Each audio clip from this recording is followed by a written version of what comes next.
Okay, let's dive right in with a story that honestly might sound a little uncomfortably familiar. Meet Jason. So Jason is this highly successful leader. His company is growing, his clients are super happy, and if you look from the outside, everything is just the picture of absolute success. But on the inside, well, Jason is running completely on vapors. He hasn't taken a full weekend off in, get this, 11 months. It's a stretch he keeps telling himself is just a busy season, even though he's literally been saying that for 2 years now. His patience with his team has thinned out to an absolute wire. He's forgetting conversations he literally just had. And most tellingly, he's waking up at 3 a.m. with a tight chest, totally unaware that he's deep into burnout, just mentally sorting through everything that went wrong that day and everything he fears is about to go wrong tomorrow. By the time a client finally asked him, "Hey, are you okay? You seem kind of off," this pattern had been locked in place for a long, long time.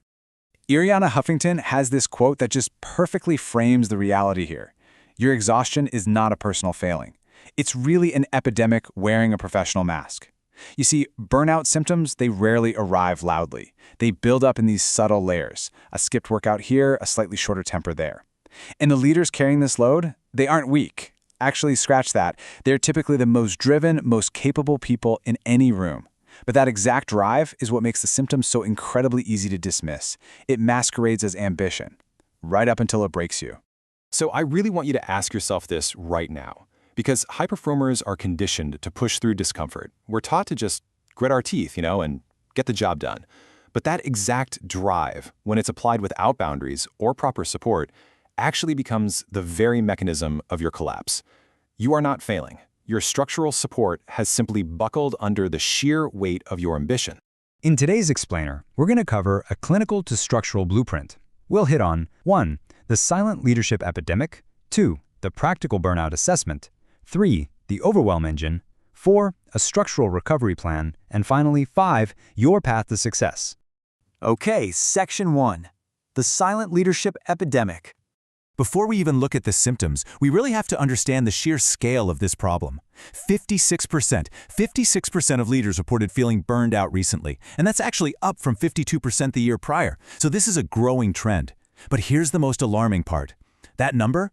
It only represents the leaders who are still standing. It doesn't even account for the ones who just quietly stepped back, handed off their businesses, or simply walked away because they couldn't take it for one more day.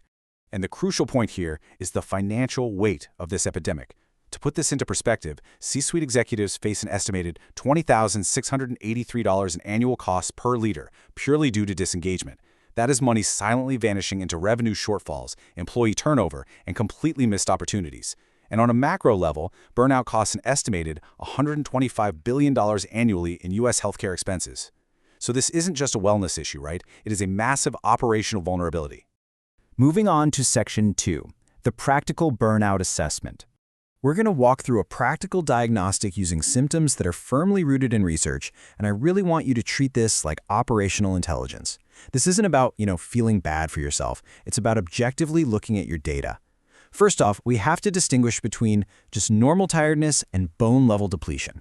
Think about Monica, a fractional CFO. She went on 3 consecutive vacations, but she still couldn't decompress. She was sleeping 9 hours a night, but waking up feeling completely empty, convinced something had to be medically wrong with her.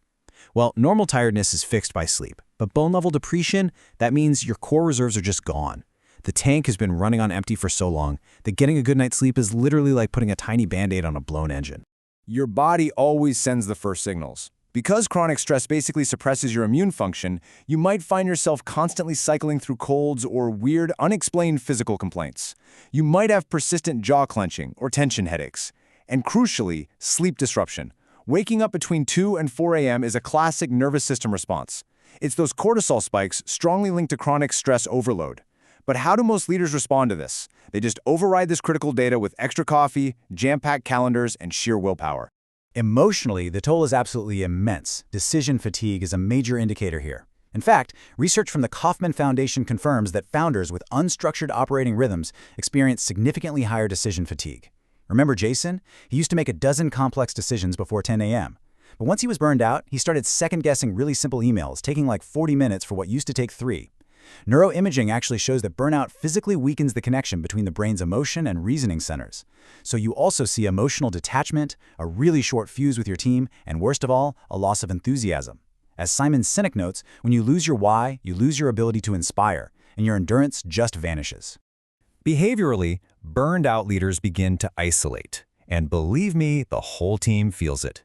They withdraw from relationships, they skip meetings. You start seeing an increase in presenteeism, which is basically being physically present but totally mentally disengaged.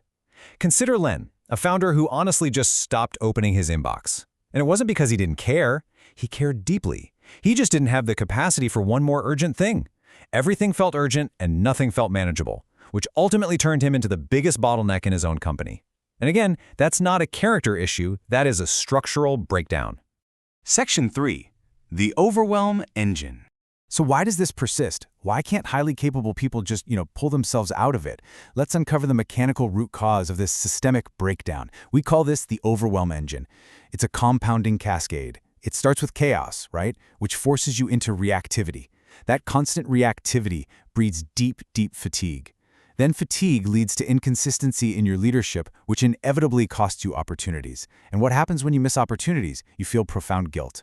And that guilt just drives you to push even harder, throwing you right back into the chaos. It's a brutal self-reinforcing loop. Rest alone is absolutely necessary, but it is not sufficient to break this cycle. That brings us to Section 4, Structural Recovery Plan.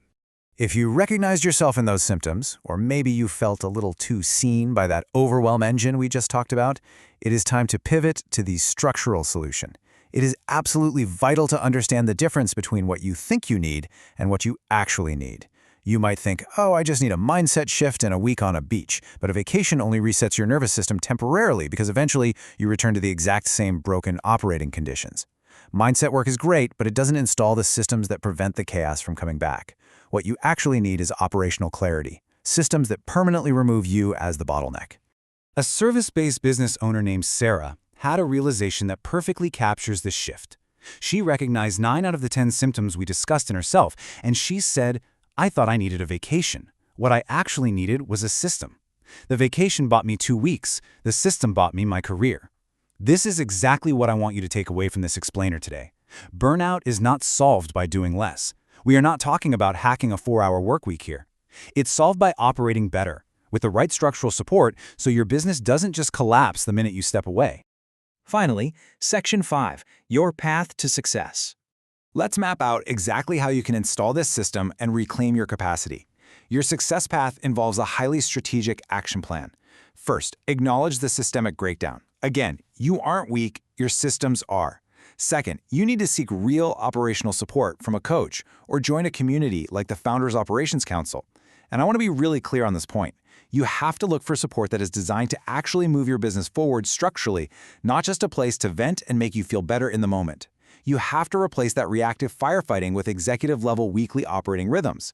A really great next step is to book a Founders Freedom Formula Q&A with experts like 𝘆cie Murphy at Limited to Limitless to find out where your operational leaks actually are. I'll leave you with this final, really important thought and question. Your business is absolutely worth fighting for, and so are you. So are you going to keep paying that $20,000 hidden cost of exhaustion every single year, sacrificing your health and your clarity? Or will you finally fix the leaks, break that overwhelm engine, and build for sustainable capacity? The choice is entirely yours. But remember, the most dangerous thing you can do right now is tell yourself you'll deal with it after this next quarter. Make the structural change now.